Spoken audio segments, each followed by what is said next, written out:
ride that installed misters on their property, so the ponies would stand under misters in hot days. I added 350 feet of shade and give hourly rest regardless of our volume to our ponies. We do that on hot days and regular days too. Yet they continue with their general accusations of neglect. It obviously needs to be said that this group has no knowledge of equine science. These are false accusations. All of our ponies, working and retired, are under regular veterinary care. We have a weekly visit by our farrier to trim their hooves. We also have regularly unannounced inspections by the Los Angeles Department of Animal Regulation. We have never been cited. And they visit us each time a complaint is made. And the activists make sure that they are called with complaints on a regular basis. They come out and they find that the complaint is untrue.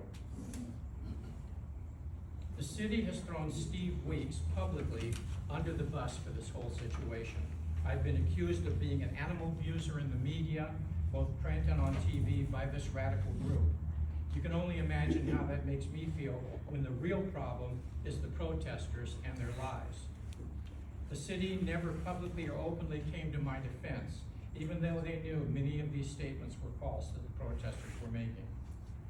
The protesters increased their lobbying of the city council and recreation and parks, exerting political pressure. They sent literally hundreds of emails to city officials. Perhaps they used a bot of some sort in these emails, and this group was relentless. And they all read exactly the same. So clearly, this was strategic and well organized. As a result of this endless pressure, the city council asked that recreation parks hire an independent vet to conduct an inspection of our facilities.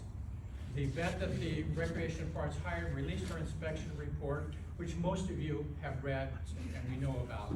These were 2 formal reports and a follow-up report. In each report, the vet stated, quote unquote, the working conditions are satisfactory. There were no gross violations related to the care and treatment of the animals.